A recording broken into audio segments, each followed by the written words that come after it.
Енді жәннатта ешкім намаз оқымайды.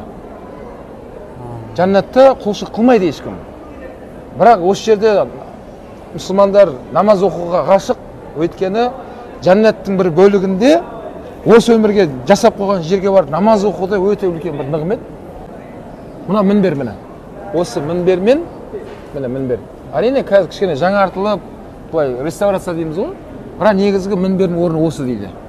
Осы мінбермен анау Расулаллахның қабірі жатқан бөлмесі осы аралықты мынаның ар жағында.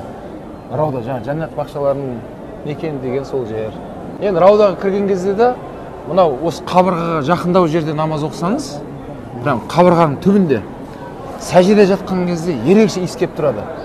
Ол иісті ештерден көрмейсіз. Соны мысалда ұстаздарымыз айтқан болатын.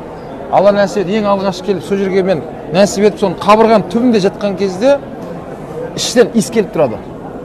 Ол Расулаллахның иісі. Өйткені сахабалар айтады, пайғамбар көшеден өткен кезде пайғамбардың иісі қалып тұратын дейді. Расулаллах өткен екен ғой деп біліп тұратынбыз деп айтқанда. Міне сол иісті осы қабырға жақын оқысаңыз сезесіз деп ұстаздарымыз айтқан еді. Соны Аллаға шүкір көрдік, енді керемет иіс. Ал бісмилля, міне жақындап қалдық. Енді көпшілігі мынау бірінші, екінші осы мынау тесікті көріп ойлайды, осы ма деп. Жоқ, бұл емес. Мынау негізінде жазылып тұр жоғарыда міне. Өзі ерекше болып тұрған доңғалақ үстінде міне Мұхаммед Расулаллах деп жазып қойған. Осы мынаның ішінде бисмилля.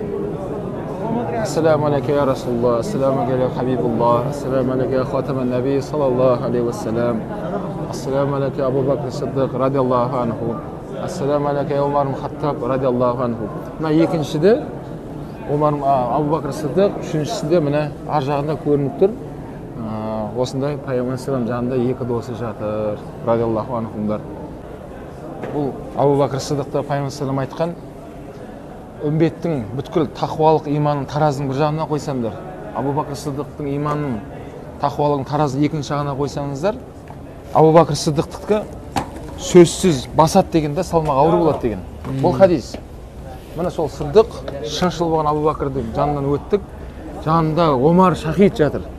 Оның шахид болуының дәлел, пайғамбар салам Ухудқа шыққан кезде жанында Абу Бакр болған, жанында Омар және Осман болған.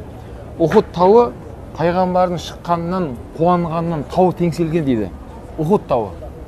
Сөзі Расулаллах салам Ухудты сипап, Ухуд, сенің үстінде пайғамбар тұр, сен қозғалма деген. Оның жанында Сиддиқ Абу Бакр бар деген. Және оның жанында екі шахид бар деп айтқанда Расулаллах салам хадисінде. Ол екі шахидтің біреу Омар еді, біреу Осман еді. Міне сол Омар Адахан қуып Расулаллах салам жанында жатыр, ал Осман Адахан қуып Бақидің ішінде ол кісі. Демек шахидтер жайында Алла Тағала олар өлді деп айтпаңдар деген. Олар сендер көре алмайсыңдар, Алла Тағала оларды өз кеңшілігімен ризықтандырып жатыр олар дейді. Құранда осындай аят бар.